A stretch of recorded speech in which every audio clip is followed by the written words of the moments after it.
What's going on? It's the RapNerd, and I just got out of Twisters, and as they say in the movie, if you feel it, when they played that part in theater, I just erupted. I got hyped like I was part of the crew. That is so in line with what the first movie did as far as having these over-the-top quotes. So I love that.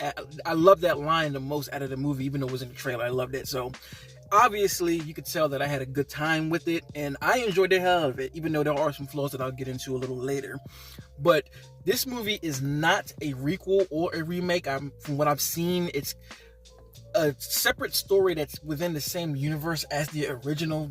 Don't really know what that means, but either way, I liked it, and it follows a girl named Kate who is a storm chaser who was in the game at one point, but some things happened and now she's out of the game, and she ends up meeting up with an old friend who gets her back into the game. And once she tries to get back into storm chasing, she links up with this guy named Tyler, who's played by Glenn Powell, and his crew, and they go tornado chasing, as you've seen in the trailer. Like I said, I really enjoyed it. This was a thrilling film from start to finish, and the real superstar of this film, I will say, are the VFX. The VFX in this film are insane.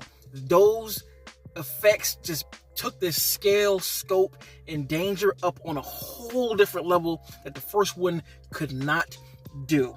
And this is no slight to the first one, because Twisters from '96 is literally in my top 10 movies of all time. I absolutely adore that film. I watch it yearly a number of times.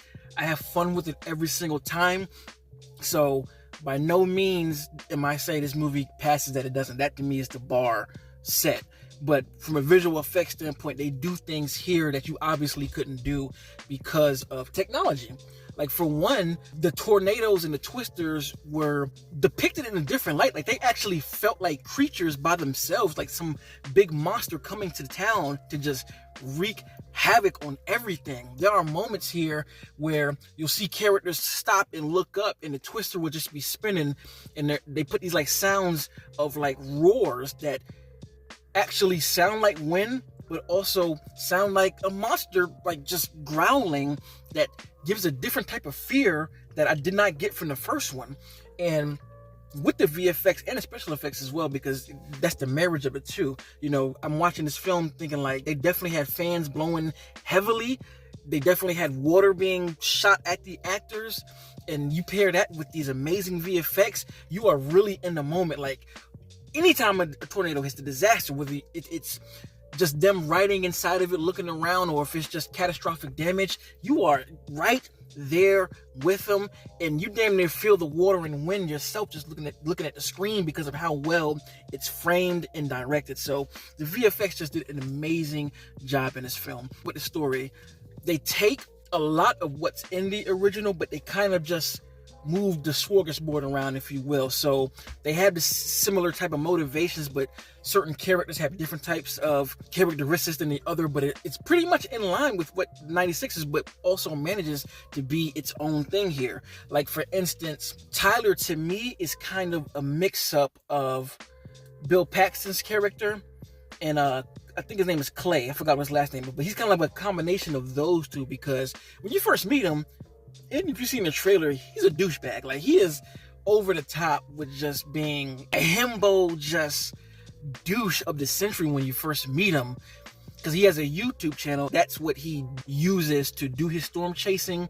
And every time he's in that truck, he's bumping country music, driving around, going crazy, jumping over fields and hills, and he's just talking to the camera in just such a really boisterous and braggadocious way. But as the story goes on, you get to know him a little more, and he's not as douchey as he comes off, I will say that. And then meanwhile, you have Kate. She's pretty much the same as Joe's character at the beginning, but what I like what they do with Kate is the motivations for her are put on screen in full display, so you really understand where she's coming from as she makes these decisions, as these emotions rise. They do it and execute it so damn well. As soon as the film started and I was looking at the characters who were in this scene, I was like, I know where this is going. And I'll say this where it goes to the downside, because a lot of the effort was put mainly on Kate and Tyler. So a lot of the other characters are pretty thin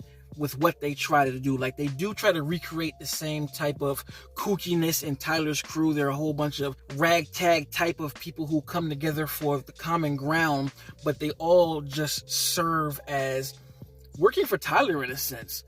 And they don't really get that much depth. And the same thing with the people that Kate works with. And like I mentioned earlier, one of her friends is Javi, played by Anthony. I forgot what his last name is, but he was in the most recent Transformers. He had his breakout role in the Heist, the musical joint. So he was in the film too, but he almost as well plays like the stereotypical secondary character to Kate, and he's not given much depth. A lot of what his depth is just spoken through dialogue, and because we don't really know much about them, it doesn't really work as well as I would have liked it to work. So a lot of the characters did come off paper thin. Those aspects would have made it a more complete film. I really do want to get into what I mean about the character choices here and what makes it kind of not work, but I wanted to say that first in my non-spoiler review. So pretty much how I feel about the film. I think it was a really, really entertaining and good time, and I would watch it again. We'll be owning it on Blu-ray, and if you are interested in seeing the film, and if you're a fan of 96 like me, I do think that you'll have fun with this film, and you will enjoy it for the most part. So if you've seen Twisters, let me know in the comments what you think about the film. Did you have any gripes with it? Did you think it was cool the way it was? Let me know. And as usual, if you like this kind of content, make sure to like and subscribe. And if you already are subscribed, thank you. And until next time, peace. RapNerd Productions, no capping, that's word to mommy.